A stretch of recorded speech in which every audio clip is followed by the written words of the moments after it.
నమస్తే, welcome to debate point. నేను Rajasekhar. So ప్రధానంగా కులగణన అనే అంశం చాలా ప్రతిష్టాత్మకంగా తీసుకుంది కాంగ్రెస్ పార్టీ.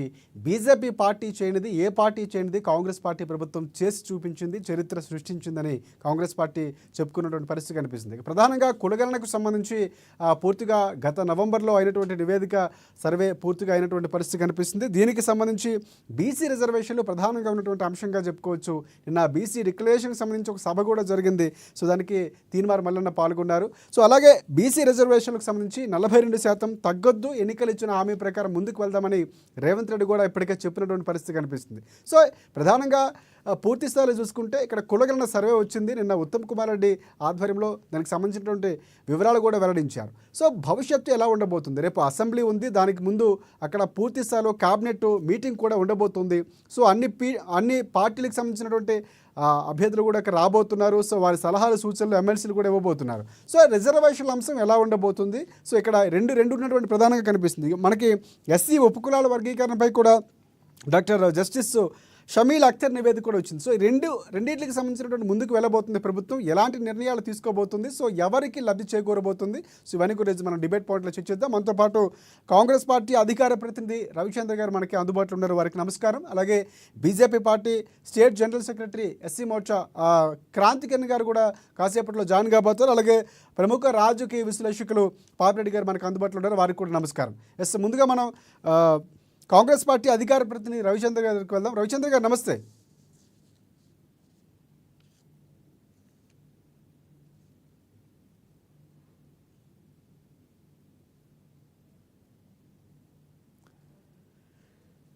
రైట్, రవిచంద్ర గారు వినిపిస్తుందా?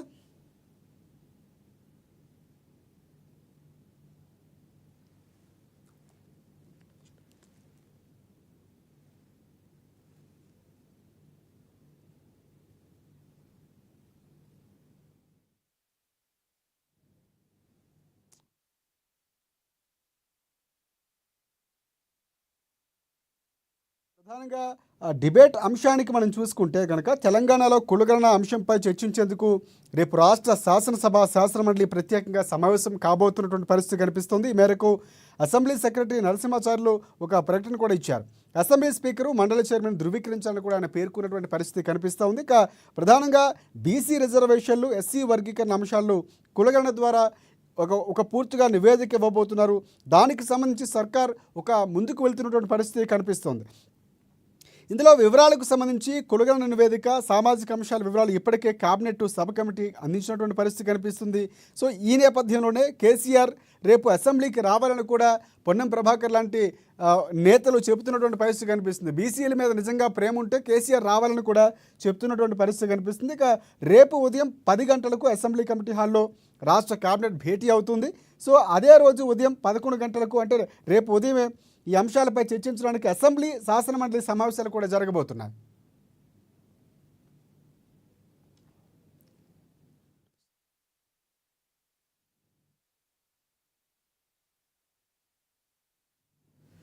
రైట్, దీనికి సంబంధించి రవిచంద్ర గారికి వెళ్దాం. రవిచంద్ర గారు నమస్తే. సో ప్రధానంగా కాంగ్రెస్ పార్టీ చాలా చారిత్రాత్మకమైనటువంటి ఒక నిర్ణయం తీసుకుంది. ఎప్పుడు ఎవరూ చేయనటువంటి కులగణన, 90 ఏళ్ళుగా చేయనటువంటి కులగణన చేసింది. జనగణన ఉండేది కానీ కులగణన అంటే బీసీలకు కానీ ఎస్సీలకు కానీ అన్ని సామాజిక వర్గాలకు న్యాయం చేయాలన్నటువంటి దిశతో కాంగ్రెస్ పార్టీ అడుగులు వేస్తుందని చెప్తుంది. సో దానికి సంబంధించి ముందుగా ఒక నిర్ణయం తీసుకొని ముందుకెళ్తున్నట్టుకు మీకు కంగ్రాచులేషన్స్.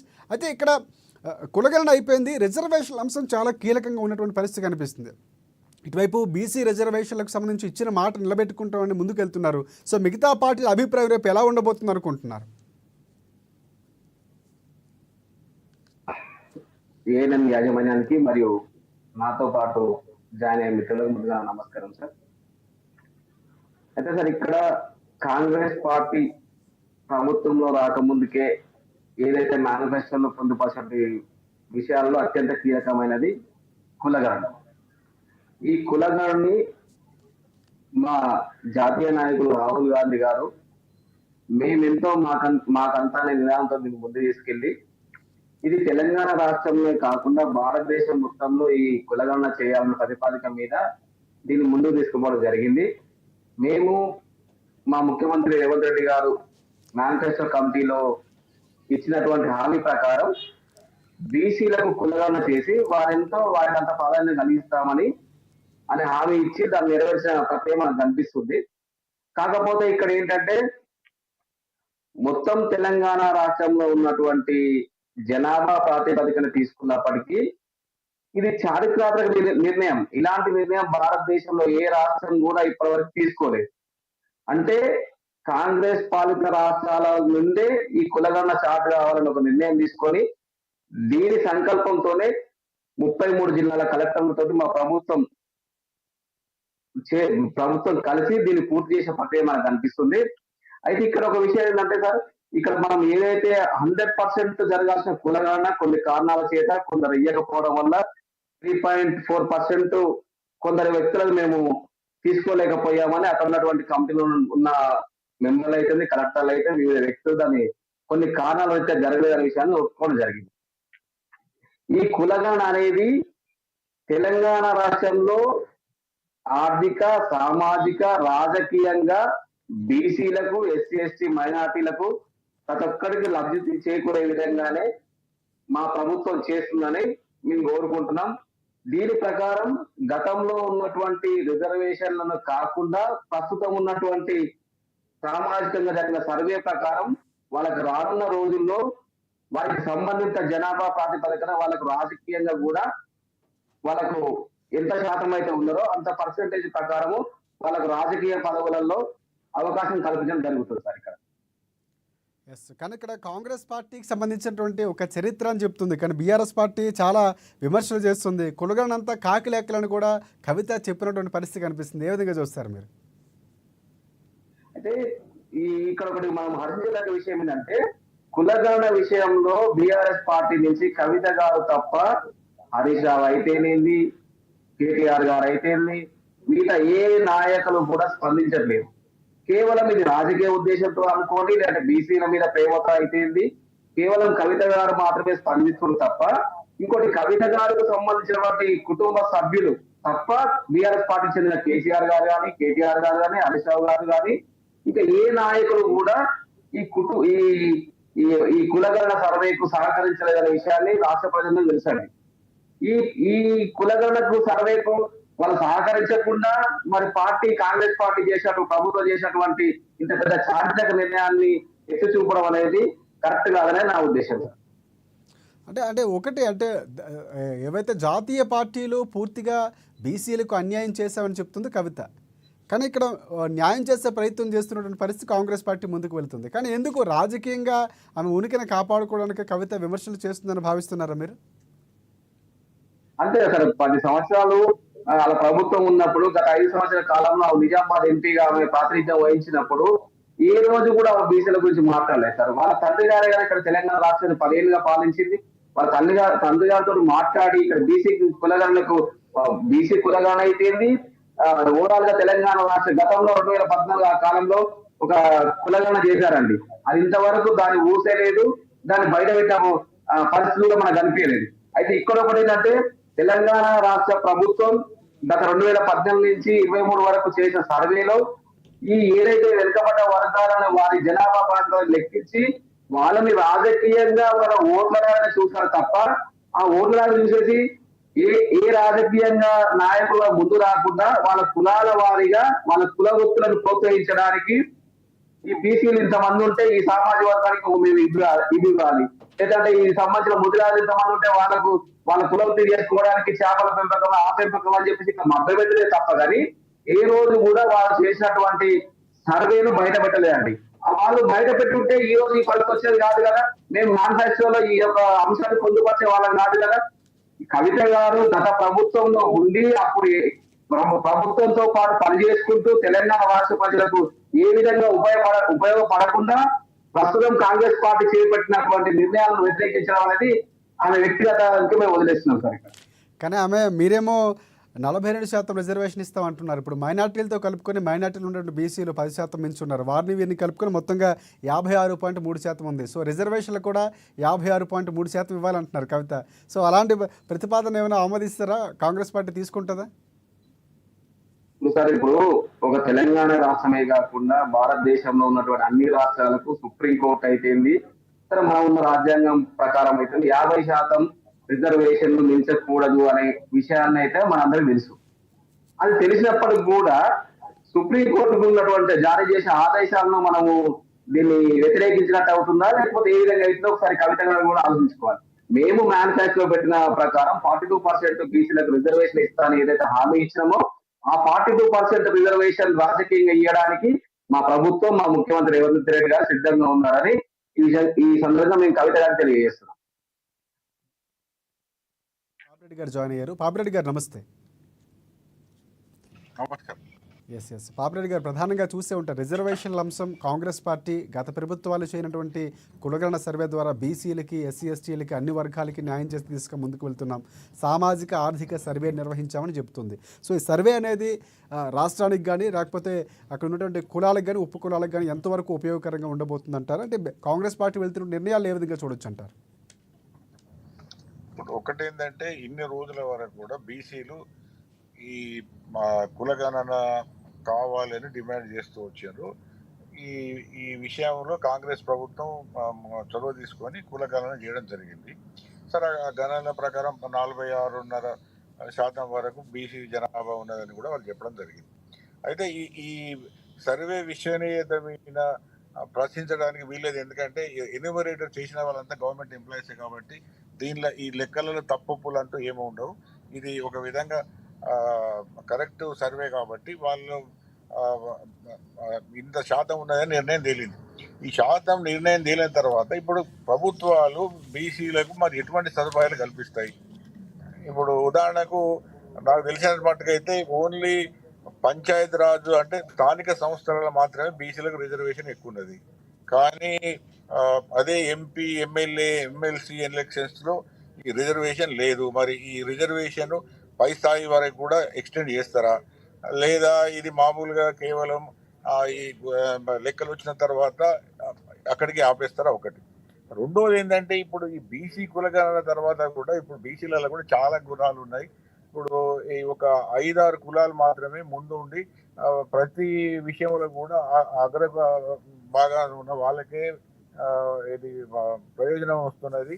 కింది అంటే వెనుకబడ్డ బీసీ కులాలకు ఏం రావడం లేదనేది కూడా ఒక ఆర్గ్యుమెంట్ వస్తున్నది. కాబట్టి ఇప్పుడు సమగ్ర సర్వే వచ్చింది కాబట్టి ఏ కులానికి ఎంత జనాభా ఉన్నది, ఎంత శాతం ఉన్నది, వాళ్ళ కుల వృత్తులు ఏంది, వాళ్ళ అవసరాలు ఏంది, మారుతున్న సమాజంలో వాళ్ళకి ఎటువంటి పాత్ర ఈ కాంగ్రెస్ ప్రభుత్వం ఇస్తుంది, ఇవన్నీ కూడా మనం వేచి చూడాలంటే ఇప్పటి వరకు ఒక ముఖ్యమైన చర్య జరిగింది. ఏంటంటే ఇంతవరకు కూడా వాళ్ళు బీసీలు అనేది మాకు 50% జనాభా ఉన్నది, రాజకీయ అధికారం మాకే రావాలి, మైనారిటీస్ ఉన్న ఎఫ్సీ వర్గాలకే రాజకీయ అధికారం ఉందని చెప్పడం జరిగింది.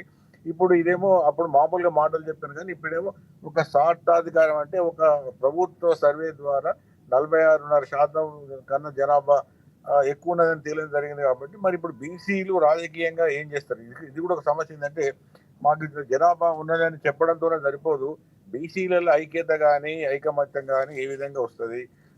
ఒక విధంగా ఈ రిజర్వేషన్స్ అంటే రాజకీయ రిజర్వేషన్స్ మొదలు పెడితే మిగతా అన్ని రిజర్వేషన్స్ లో ఏ విధంగా వాళ్ళ వాటా పెంచుకోవడానికి ప్రయత్నం చేస్తారు? దానికి అన్నిటికీ ఒక ఈ సర్వే రిపోర్ట్ అనేది రాబోయే ఆధారంగా అవుతుంది.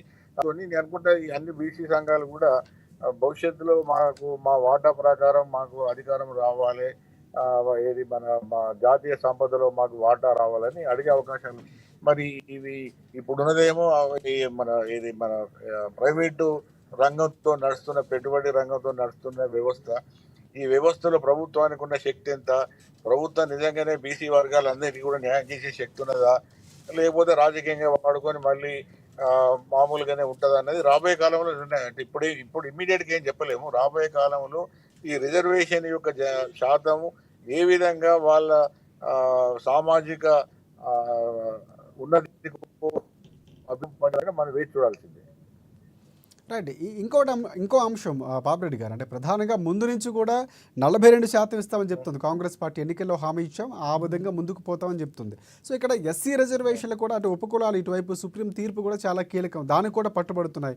దాంట్లో కొన్ని భిన్నాభిప్రాయాలు వ్యక్తం అవుతున్నాయి కాంగ్రెస్ పార్టీ. ఇప్పుడు ఒకటి రవిచంద్ర గారా రవిచంద్ర గారు కాంగ్రెస్ పార్టీ. ఎస్ రవిచంద్ర, ఇప్పుడు ఒక విషయం ఏం జరుగుతున్నదంటే ఇక్కడ ఈ రిజర్వేషన్స్ లో ఇప్పుడు ఒక అంటే ఒకటేంటంటే something is better than nothing అనే దానికి ఉన్నది. అంటే ఏం లేకుండా కన్నా కొంత ఏదో రిజర్వేషన్ వస్తున్నదన్న ఒక భావన ఒక దానిలో జరుగుతున్నది. కానీ ఇప్పుడు బీసీ వర్గ ఇప్పుడు అన్నిట్లలో కూడా ఇదే సమస్య వస్తున్నది. 25 సంవత్సరాల రిజర్వేషన్ పాలసీ తర్వాత అనేకమైన సమస్యలు వస్తున్నాయి. అంటే రిజర్వేషన్ వర్గాలలో ఎస్సీ వర్గీకరణ ఒకటి, అంటే మాదిగ 2 కులాల మధ్య వైరం.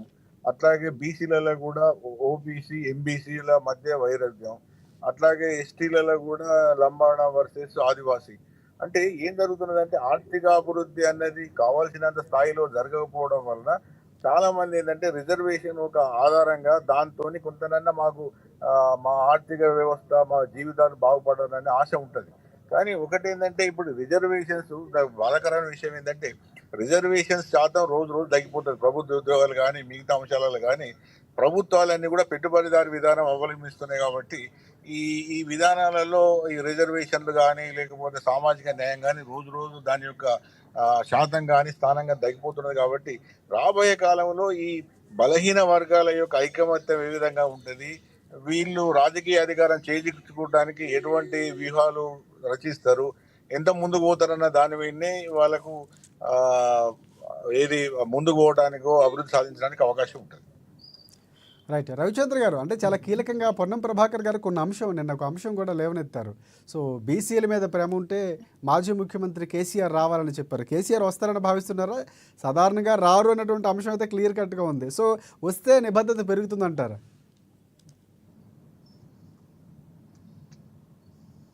రవిచంద్ర గారు సార్ 10 సంవత్సరాలు తెలంగాణ రాష్ట్రాన్ని పాలించిన మాజీ ముఖ్యమంత్రి గారు మన కేసీఆర్ గారు గతంలో అసెంబ్లీ ఎప్పుడైతే స్టార్ట్ అవుతున్న క్రమంలో ప్రత్యేకంగా మా ప్రభుత్వ సలహాదారు గారు ఇంటికెళ్ళి మరి ఆహ్వానించినటువంటి పరిస్థితులు మనం చూసినాం. తెలంగాణ ప్రజలకు న్యాయం చేయాలన్న ఆకాంక్ష ఉండి తెలంగాణ ప్రజలు ఈ బీసీ కులగణన పైన ఉన్నటువంటి ఏదైతే కులగణన చేసిరో ప్రతి కులానికి ఏదైతే న్యాయం చేయాలి బీఆర్ఎస్ పార్టీ అనుకుంటే ఖచ్చితంగా కేసీఆర్ గారు రేపు అసెంబ్లీకి వస్తారండి. లేదు ఏదో ఎవరెక్కడ పోతే నాకేంది, నేను మాత్రం ఫామ్ హౌస్ లో ఉంటాను, నా ఎమ్మెల్యే పదవి అలానే ఉంటుంది కదా, నేను రావాల్సిన అవసరం ఏంది అనుకున్నప్పుడు తెలంగాణ రాష్ట్ర ప్రజల ప్రయోజనం మర్చినట్టనే మేము గుర్తు చేసుకోగలుగుతాం. ఎందుకంటే గడిచిన సంవత్సర కాలం నుంచి ఇప్పటి వరకు కూడా ఏ రోజు తన ప్రమాణ స్వీకారాన్ని తప్ప మరొకసారి వచ్చిన సందర్భం కేసీఆర్ గారికి లేదు. అంటే 10 ఏళ్ళు రాష్ట్రాన్ని పాలించినటువంటి అంత పెద్ద మనిషి ఈ రోజు అసెంబ్లీకి రాకపోతే ఇంత చారిత్రాత్మక నిర్ణయం తీసుకున్న ప్రభుత్వానికి స్థలాలు సూచనలు అయితేంది, లేకపోతే సపోర్ట్ చేసే విధంగానే అయితేంది, లేదంటే ఏమైనా లోటుపాట్లు ఉంటే మనం సరిదిద్దే ప్రయత్నంలోనైనా సరే కేసీఆర్ గారు అసెంబ్లీకి వచ్చి అసెంబ్లీలో జరిగినటువంటి కులగాన పైన కానీ ఏమో అంటే అసలైన కేసీఆర్ని చూడబోతున్నారు, కొడితే ఎలా ఉంటుందో ఒక సినిమా డైలాగ్ ఒక వర్షన్లో అని చెప్పారు కూడా. అవును సార్. అయితే ఇప్పుడు కేసీఆర్ గారు ఏంటంటే గత సంవత్సర కాలం నుంచి ప్రజా జీవితంలో లేరు కాబట్టి ఈ సంవత్సర కాలము గడిచిన తర్వాత రేపు స్థానిక సంస్థల ఎలక్షన్స్ ఉన్నాయి కాబట్టి ఎలక్షన్లలో ఆ క్యాడర్ కి జోసి నింపే ప్రయత్నంలోనే ఈ మాట అన్నాడు అనుకుంటాం తప్ప కానీ ఇప్పుడు ప్రభుత్వం ఎక్కడ కూడా వ్యతిరేక కార్యకలాపం చేయట్లేదండి. ప్రభుత్వం అనేది ప్రజల బాగు కోసం పనిచేస్తుంది తప్ప ప్రభుత్వం సొంత లాభం కోసం పనిచేస్తలేదు. కాబట్టి ఎంత గట్టి కొట్టినా ఏం జరిగినా అనేది రేపు స్థానిక సంస్థలలో ప్రజల మధ్యకు అటు బీఆర్ఎస్ పార్టీ వెళ్తుంది, ఇటు బీజేపీ పార్టీ వెళ్తుంది, ఇటు కాంగ్రెస్ పార్టీ వెళ్తుంది. కాబట్టి ఎవరు కూడా కొట్టాలన్నా మనం చేసే పనిని బట్టి అది ముందు ఉంటది. ఎందుకంటే మేము ఇప్పటి వరకు ప్రభుత్వం నుంచి సంవత్సర కాలంలో మేము ఇచ్చిన మ్యానుఫ్యాక్చర్లో మేము ఇచ్చినటువంటి కొన్ని అంటే ప్రజలకు వెళ్ళిన పథకాలు చాలా ఉన్నాయి. ఈ పథకాలను ఓర్వలేక మాట డైవర్ట్ చేయడానికి ఏదో నిన్న ఈ కాంగ్రెస్ లో కేటీఆర్ గారు బయటకు వచ్చింది కాబట్టి ఇలాంటి అన్నింటినీ కొంచెం కట్టుపుచ్చుకునే ప్రయత్నంలో కేసీఆర్ గట్టి కొడతాడు కదా సినిమా డైలాగ్ కొట్టడం అనేది జరిగిందని నేను అనుకుంటున్నాను. అంతమించి అక్కడ మా ప్రభుత్వానికి వచ్చినటువంటి డోకా ఏం లేదు. మోదీ అతను ఈ సంవత్సర కాలంలో అందించి ప్రజల పక్షాన పోరాటం కూడా ఏం లేదు కదండి, అది అందరికీ తెలిసే విషయమే కదా. రైట్. అంటే అసెంబ్లీలో కాంగ్రెస్ పార్టీ ఏ విధంగా ముందుకెళ్ళబోతుంది అంటే రేపు ఆల్ పార్టీస్ కూడా క్యాబినెట్ సమావేశానికి రాబోతున్నారు, వారి సలహాలు సూచనలు తీసుకుంటామని ముఖ్యమంత్రి గారు చెప్తున్నారు. సో అంటే కాంగ్రెస్ పార్టీ విధానం ఇందాక పాపిరెడ్డి గారు మాట్లాడుతూ కూడా భవిష్యత్తులో అంటే వాళ్ళకి ఇవ్వాల్సినటువంటి కేటాయింపుల్లో కానీ లేకపోతే వర్గీకరణ విషయంలో ఎలా ఉండబోతుంది అన్నటువంటి కూడా ఒక ప్రశ్న ఉంది. సో దానికి ఏమైనా రేపు క్లారిటీ ఇచ్చే అవకాశం ఏమైనా ఉందా కాంగ్రెస్ పార్టీ మేము ఎక్స్పెక్ట్ చేయొచ్చా? తప్పకుండా కదా సార్. ఇప్పుడు రేపు జరిగే సబ్ కమిటీ మీటింగ్ అయితే, క్యాబినెట్ మీటింగ్ అయితే రాష్ట్ర ప్రయోజనాల దృష్ట్యానే కదా రేపు జరిగే మీటింగ్ అనేది. వాటి మీద జరిగి ప్రజలకు ఏదైతే మంచి జరుగుతుందో, ప్రభుత్వం ఏది చేస్తే ఈ ఈ కులగణన చేసిన దానికి న్యాయం జరుగుతుందో వాటి వాటి వాటి పరంగా ముందుకెళ్తుందని మేము అనుకుంటున్నాం. రైట్ రైట్ పాపిరెడ్డి గారు, అంటే ఇంకొక అంశం ప్రధానంగా ఇంతవరకు ఇందాక రవిచంద్ర గారు మాట్లాడుతూ కూడా ఒక కవిత తప్ప ఇంకెవరు స్పందించట్లేదు, ఇప్పుడు బీజేపీ కానీ బీఆర్ఎస్ కానీ. సో స్పందించినటువంటి వైఖరి ఏ విధంగా చూడదు, అంటే బీసీలకు సంబంధించి న్యాయం చేయాలని కవిత ఢిల్లీ మీద అక్కడ పోరాటం చేసినటువంటి పరిస్థితి, సో రిజర్వేషన్లు వాళ్ళ మహిళల గురించి పోరాటం చేసింది ఆమె. సో ఇక్కడ ఆమె కూడా స్పందించినటువంటి పరిస్థితి కనిపిస్తుంది. అయితే పూర్తిస్థాయిలో ఆమె 53 పాయింట్ ఏదైతే మొత్తం మహిళల సంబంధించినటువంటి రిజర్వేషన్ లాగా ఈమెకు కూడా 50% ప్లస్ ఇవ్వాలని చెప్తున్నారు. ఇప్పుడు 50%, 46.5% దాంతో పెద్ద 2-3% పెద్దగా ఏది దాంతో ఏమి పెద్ద భేదం పడేది లేదు. కానీ ఒక విషయం నాకు ఇప్పటికి కూడా మనం క్లారిటీ రావాల్సింది ఏంటంటే, ఈ రిజర్వేషన్స్ ఏ రంగాలలో అమలు చేస్తారు, ఇది చాలా ముఖ్యం. ఇప్పుడు బీసీ కులగణన అయిపోయింది, బీసీల సంఖ్యతో తేలిపోయింది. రేపు మొత్తం రిపోర్ట్ బయటకు వచ్చిన తర్వాత కులాల వారిగా కూడా ఎంత సంఖ్య ఉంటుందో కూడా తేలిపోతుంది. అయితే ఇక్కడ విషయం ఏంటంటే, ఏ ఉద్దేశంతో వీళ్ళు చేసినారో ఆ ఉద్దేశాన్ని తీసుకుపోవడానికి ఆ రాజకీయ చిత్తశుద్ధి పార్టీలకు ఉన్నదా లేదా అన్నది ఒకటి. రెండోది ఏంటంటే, ఇక్కడ బీసీ వర్గాలకు కూడా ఒక ఛాలెంజ్. రాజకీయ పార్టీలు దీన్ని సరిగ్గా తీసుకోకపోతే వీళ్ళు రాజకీయంగా కానీ సామాజికంగా కానీ ఏం చేస్తారు, వీళ్ళు ఎంతవరకు ఒత్తిడి తీసుకోగలుగుతారు, ఉన్న పార్టీలు ఏమైనా ఎంతవరకు అది చేయగలుగుతారు. ఎందుకంటే నాకు తెలుసు, ఈ రాజకీయ పార్టీలలో ఉన్న వాళ్ళు బీసీ లీడర్స్ పెద్ద పెద్ద స్టేట్మెంట్లు ఇస్తారు, కానీ తీరా వాళ్ళ అధినాయకులు పిలవగానే మళ్ళీ మెత్తబడిపోతారు, జారిపోతారు. అట్లా కాకుండా ఈ ఒక బలమైన శక్తిగా అన్ని రాజకీయ పార్టీలను ఒక కామన్ ఏజెండాగా తీసుకొచ్చి, ఎస్ బీసీలు ఇంతమంది ఉన్నారు, మాకు రావాల్సిన న్యాయమైన ప్రాతినిధ్యం మాకు రావాలి, అట్లా రాకపోతే మేము రాజకీయంగా మేము ఊకుండము అని చెప్పేంత గట్టి అంటే నిర్ణయం అలాంటి పరిస్థితి అంటారు పాపిరెడ్డి గారు, అంటే అలాంటి పరిస్థితులు అలాంటి ఐక్యత బీసీలో వస్తుంది అంటారా? ఇప్పుడు ఒకటి రాజశేఖర్ గారు, ఇప్పుడు ఆ పరిస్థితి వస్తేనే బీసీలకు లాభం అవుతుంది, కానీ లేకపోతే ఏముంటది, ఉట్టి కూరగాయలు చేస్తారు, చేయడం మంచిది, అక్కడి వరకు నాకేం అభ్యంతరం లేదు, చేసింది మంచిదే, నేను ఒప్పుకుంటాను. కానీ దాంతో వచ్చే ప్రయోజనాలు రాకపోతే ఏం లాభం? ఇప్పుడు అట్లా కాదు రాజశేఖర్ గారు, ఇప్పుడు మనం ఒక పని మొదలు పెట్టినాము, ఆ పని మొదలు పెట్టినప్పుడు ఆ పనికి ఒక ఉద్దేశం ఉన్నది. ఆ ఉద్దేశం ప్రకారం ఏంటంటే, సరే 46% ఇతర, 42% ఇతర, 50% ఇతర అన్నది అది ఆ బీమా సౌకర్యం. ఎందుకంటే ఇప్పుడు లెక్కలో 46.5% చేయలేదు కాబట్టి 46.5% ఇవ్వాలి. ఇవ్వడంలో కూడా ఏ రంగాలకు ఇస్తారు, ఎట్లు ఇస్తారు, వాళ్ళకి రాజకీయ ప్రాతినిధ్యం. ఇప్పుడు ఒక సమస్య ఏమొస్తున్నదంటే, ఇప్పుడు నేను అంబేద్కర్ గారిని తప్పుపడ్డ, కానీ అంబేద్కర్ గారు చేసిన చిన్న పొరపాటులో జరిగింది ఏంటంటే, అప్పుడు కావాలని ఆయన చేయలేదు, కానీ ఇప్పుడు పై వర్గాలు కొన్ని కులాలు కలిపి ఏమో ఫార్వర్డ్ కాస్ట్ అన్నాడు, ఎస్సీ ఎస్టీలను కింద షెడ్యూల్ కాస్ట్, షెడ్యూల్ ట్రైబ్స్ అన్నారు, మధ్య తరగతి వాళ్ళని అందరినీ కూడా ఆయన ఏం చేసినట్టే బీసీలు అన్నాడు. బీసీలు కూడా నా ఉద్దేశంలో ఒక సమూహం కాదు. బీసీలు చాలా కులాలు ఉన్నాయి, వాళ్ళ వృత్తులు వేరు ఉన్నాయి, వాళ్ళ ఆర్థిక అవసరాలు వేరు ఉన్నాయి, వాళ్ళకి అన్ని వివిధ అంశాలు ఉన్నాయి. కాబట్టి వాళ్ళందరి మధ్య ఐకమత్యం రావడం అనేది అంత సులభంగా అయితలేదు. కాబట్టి వాళ్ళు రాజకీయంగా అనుకున్న లక్ష్యాలు నెరవేరడం లేదు. ఇప్పటికైనా వాళ్ళకి లెక్కలు వచ్చినాయి కాబట్టి మరి ఈ ముందున్న బీసీ వర్గాలు బీసీ వర్గాలు మీ అందరూ కూడా సరైన ప్రాతినిధ్యం ఇస్తాం, మనం అందరం కలిసి రాజకీయ అధికారం సాధించుకుందామనే ఒక బృహత్తరమైన కార్యక్రమం తీసుకుంటే తప్ప ఇది ముందుకోదు. ఎందుకంటే నేను చూస్తున్నా, ఇప్పుడు పొన్నం ప్రభాకర్ గారు మాట్లాడినా, ఇంకోళ్ళు మాట్లాడినా, మళ్ళీ రేపు రాహుల్ గాంధీ రేవంత్ రెడ్డి పిలిచి మాట్లాడగానే మెత్తపడతాడు. అట్లాగే టీఆర్ఎస్ లో ఉన్న బీసీ లీడర్లు ఏం మాట్లాడినా కూడా కేసీఆర్ పిలవగానే మళ్ళీ వెనుకబడుతుంది.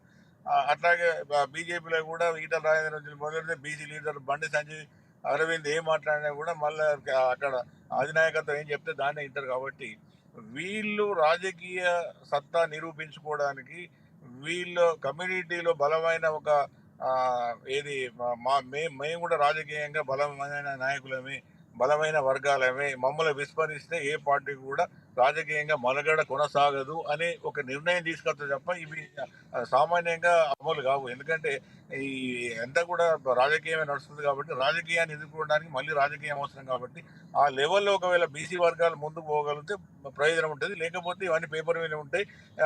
టీఆర్ఎస్ కాంగ్రెస్ తిడుతుంది, కాంగ్రెస్ బీజేపీ తిడుతుంది, ఈ మూడు పార్టీలు తిట్టుకొని అసలు విషయాన్ని పక్కకు పెడుతుంది. ఇది జరుగుతుంది.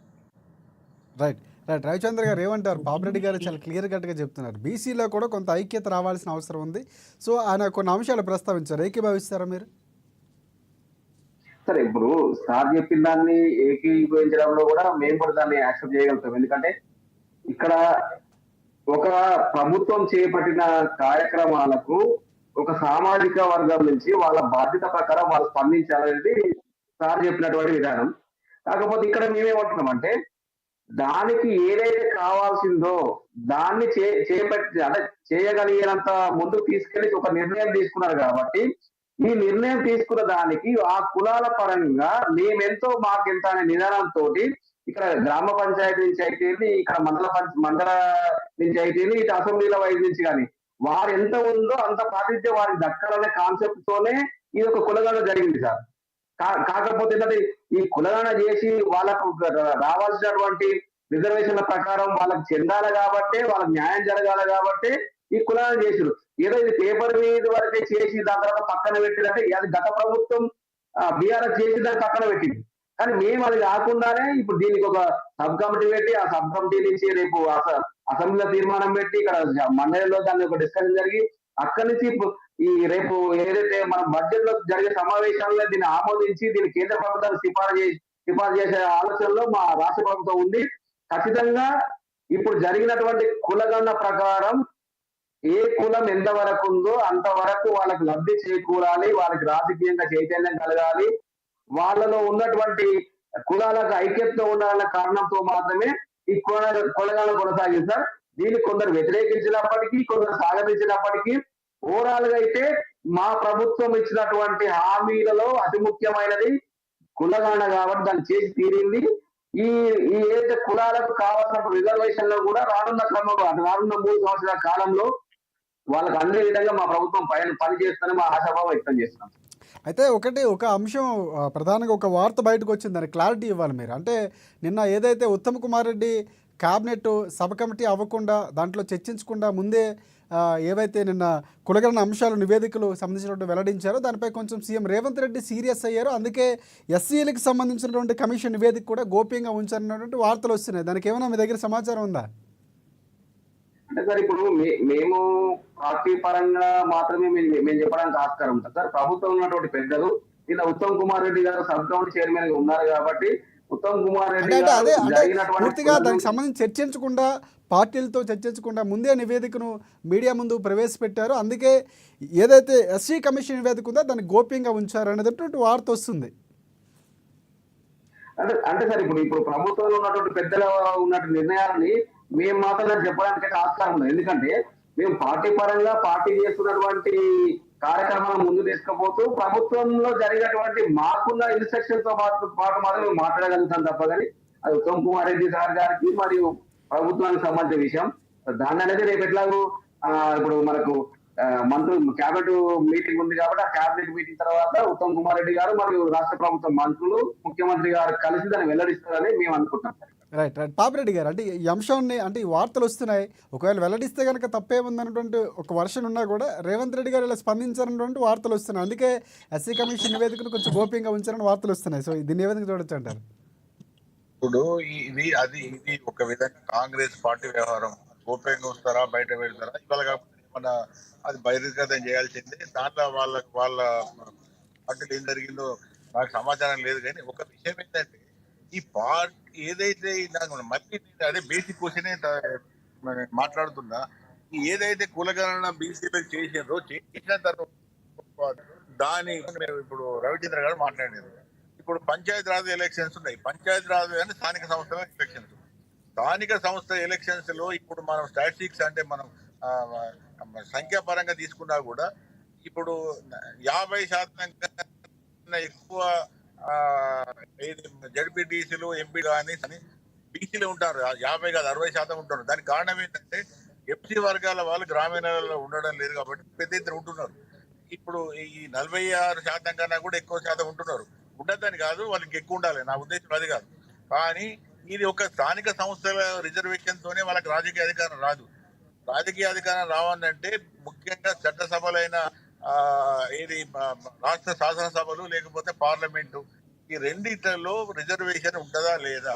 ఈ రిజర్వేషన్ ఇక్కడ రావనంటే ముఖ్యంగా రెండు విషయాలలో ఆ, వీళ్ళకి సానుకూలంగా వస్తే తప్ప రాదు. ఒకటి ఏంటంటే ఇదైతే ఈ రిపోర్ట్ ఉన్నదో ఈ రిపోర్టును పార్లమెంటు ఆమోదించాలి. పార్లమెంట్ ఆమోదించిన తర్వాత పార్టీల జనాభా ప్రకారం మేము రిజర్వేషన్ చేస్తామని ఒకవేళ రాష్ట్ర ప్రభుత్వం కేంద్ర ప్రభుత్వానికి పంపి అనుమతి ఇవ్వండి. మొదటి పార్లమెంట్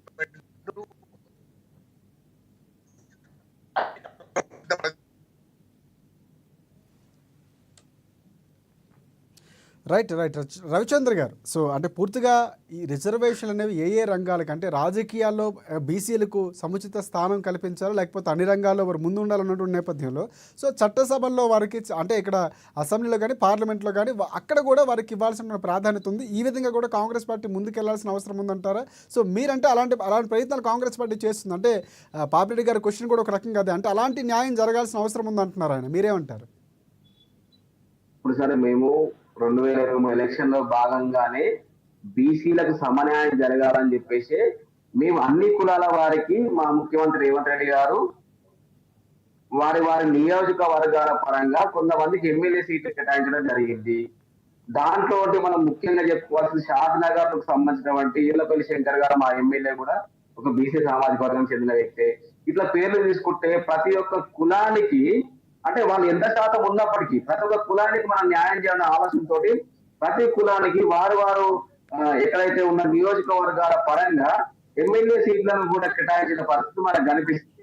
అంటే మేము ప్రభుత్వంలో లేనప్పుడే ప్రతిపక్షంలో ఉన్నప్పుడే మేము సమన్యాయం చేయాలి అన్ని కులాలకు అనే ఉద్దేశంతోనే 119 నియోజకవర్గాలలో వారికి కావాల్సినంత మేర అక్కడ మేము ఎమ్మెల్యే క్యాండిడేట్లుగా అవకాశం ఇవ్వడం జరిగింది. ఇప్పుడు ప్రభుత్వంలో వచ్చిన తర్వాత ప్రతిష్టాత్మకంగా చేపట్టి ఈ భారతదేశంలోనే మొట్టమొదటి రాష్ట్రం కులగానంలో ముందుండాలని చెప్పేసి మేము దీన్ని పూర్తి చేసి దీన్ని ప్రభుత్వానికి మేము సిఫారసు పంపుతున్న క్రమంలో దీనికి వచ్చినటువంటి రిజల్ట్ ని ఖచ్చితంగా మా రాష్ట్ర ప్రభుత్వం ఏ కులానికి సంబంధించినటువంటి ఏ రిజర్వేషన్ అయినా వాళ్ళకు ఎమ్మెల్యే అయితేంది, ఎంపీ అయితేంది, జెడ్పీటీసీ అయితే, జెడ్పీ చైర్మన్ అయితేంది, విత్ గ్రామ పంచాయతీ ఎలక్షన్లకు ప్రతి ఒక్క దానికి అర్హులని ఖచ్చితంగా తీసుకొని వాళ్ళకి అవకాశం కల్పిస్తుంది అనే నమ్మకంతో మేము దీని ఒకటి చేయడానికి ముందు ప్రధాన ఉద్దేశం మా ప్రభుత్వం. రైట్ రైట్ అంటే ఇంకొక అంశం అంటే పాపిరెడ్డి గారు ఇందాక మాట్లాడుతూ మధ్యలో కంటిన్యూ చేయండి. అంటే ప్రధానంగా పార్లమెంట్లో కూడా వారికి ఇవ్వాల్సినటువంటి ప్రాధాన్యత ఉంది, అక్కడ కూడా అలాంటి బిల్లు కూడా పాస్ చేయాలి, అక్కడ కూడా ఓకే చెప్పాలని మాట్లాడుతున్నారు, కంటిన్యూ చేయండి. అదే కదా అసలు అంతిమ రాజకీయ అధికారం అదే కదండి. ఇప్పుడు అంటే ఒక బీసీ చెందినటువంటి నేత ముఖ్యమంత్రిగా అవ్వాలి, మంత్రులుగా ఉండాలి, ఎంపీలుగా అవ్వాలంటుంటే అంశం ఉందంటారా? ఇప్పుడు ఇంట్లో రాజశేఖర్ గారు రెండు విషయాలు నేను స్పష్టంగా చెప్తున్నా సూటిగా. ఒకటేంటంటే రాజకీయ అధికారం అనేది ఎవరు ఇస్తే వచ్చేది కాదు, రైట్, అది అడుక్కునేది అంతకన్నా కాదు, అది యుద్ధం చేసి కొట్లాడి సంపాదించుకోవాల్సిందే. బీసీలు తమ ఐక్యతతోని పార్లమెంటులో కానీ లేకపోతే అసెంబ్లీలో కానీ వాళ్ళు ఎంతవరకు వాళ్ళు ఒక ఐకమత్యంగా ఉండి వాళ్ళ కులాల యొక్క ప్రయోజనాన్ని ముందు తీసుకుపోతారనేది ఒకటి. నాకు తెలిసిన మట్టుకైతే ఇప్పుడున్న ఏ రాజకీయ పార్టీ కూడా అది బీజేపీ కానీ లేకపోతే స్థానిక పార్టీలు కానీ ఈవెన్ కాంగ్రెస్ లో కూడా చాలా వర్గాలలో కూడా ఈ ఈ ఈ ఈ బిల్లు మీద అంత సుగమంగా ఉంటారని నేను అనుకున్నాను. ఎందుకంటే పార్లమెంట్ లో బిల్లు పాస్ కాకపోతే రిజర్వేషన్ రాదు. ఈ బిల్లు పాస్ అయినా సుప్రీంకోర్టు కూడా అడ్డం ఉంటది. కాబట్టి ఇవన్నీ పోతేనే వాళ్ళకు ఈ బీసీ గుణగణనలో ఉన్న లాభాలు రావడానికి అవకాశం ఉంటది. కానీ అది అట్లా కాకుండా స్థానిక ఎన్నికలు కాంగ్రెస్ పార్టీ ఒక అన్ని పార్టీల కంటే ఒక ముందు స్టెప్ తీసుకుంది, వారి కోసం ముందుకెళ్తుంది అనుకోవచ్చా? ఇప్పుడు ఒకటి రాజశేఖర్ గారు, కాంగ్రెస్ పార్టీకి పార్లమెంటులో బలం లేదు, కేంద్ర ప్రభుత్వం వాళ్ళ చేతులు లేదు. పార్లమెంటులో బిల్లు పాస్ కావాలంటే అన్ని పార్టీలు ఒప్పుకోవాలి. అన్ని పార్టీలను ఒప్పించే శక్తి బీసీలకు ఉండాలి. ఆల్ ఇండియా లెవెల్లో కూడా ఆ శక్తి వీళ్ళు సంపాదించుకోవాలి. ఎందుకు ఈ మాట అంటున్నానంటే నేను రవిచంద్ర గారు నేనే కోపంతో అంటలేను, వ్యతిరేకతో అంటలేదు. ఇది వాస్తవం. నేను ఒక సోషల్ రిఫార్మర్ గా మూవ్మెంట్ లో ఉన్న ఒక 40-50 సంవత్సరాలు నేను యూనివర్సిటీలో పనిచేసిన వాడిగా చెప్తున్నా. అంత కమిటీలు వేసి రిపోర్ట్లు వచ్చినంత మాత్రాన అంత సులభంగా ఏమవుతుంది అనుకుంటే మాత్రం అది రావాలి, మీకు ఆశ ఉండాలి, కొట్లాడాలి. అక్కడి వరకు ఏం పంచాయతీ లేదు. కానీ ఇదేదో ఇల్లలకంగానే పండుగ అయినట్టుగా మీరు ఇక్కడికి ఆగిపోతే మాత్రం ఏం జరగదు. ఇల్లలకాలే పండుగ చేసుకోవాలి, మంచిగా అందరికీ సుఖంగా ఉండాలంటే మాత్రం ఈ బిల్లు మీకు అమలు అయ్యి మీకు రిజర్వేషన్ రావాలంటే మీరు సుదీర్ఘ పోరాటం చేయాలి. ఇప్పుడు ఉదాహరణకు మీకు ఇదే మా దగ్గర రిజర్వేషన్ పోరాటం ఎంఆర్పిఎస్ చూస్తున్నాం కదా, సుప్రీంకోర్టు ఇచ్చిన తర్వాత కూడా అది అమలు చేయడం వల్ల అనేక ఇబ్బందులు ఎదురవుతున్నాయని మళ్ళీ కమిటీ వేసారు. కమిటీని బయట పెట్టడానికి కూడా ప్రభుత్వం వెనక ముందు ఆడుతున్నది. అంటే ఇవన్నీ కూడా రాజకీయ సమస్యలను మరి ఈ కులాలు ఈ సంఘాలు ఏ విధంగా ఎదుర్కొంటాయి, ఏ విధంగా ముందుకు పోతాయని దాని మీద ఉంటుంది. లేకపోతే మాత్రం ఇది మామూలుగా మళ్ళీ కాగితాల మట్టుకు మాత్రమే. రైట్ ఫైనల్ కంక్లూడ్ చేయండి పాపిరెడ్డి గారు. అదే నేను చెప్పేది ఏంటంటే ఇప్పటి వరకు జరిగిన దానికి నేను కాంగ్రెస్ గవర్నమెంట్ కు కాంప్లిమెంట్ ఇస్తున్నా. ఓకే, మంచి పనే చేసినారు. కానీ దీని లాజికల్ ఏంటంటారంటే ఇది ఏ ఉద్దేశంతోనైతే చేసినారో ఆ ఉద్దేశం నెరవేరేదాకా కూడా బీసీలు జాగ్రత్తగా వహించాలి, యునైటెడ్గా ఉండాలి, కొట్లాడుకోవాలి.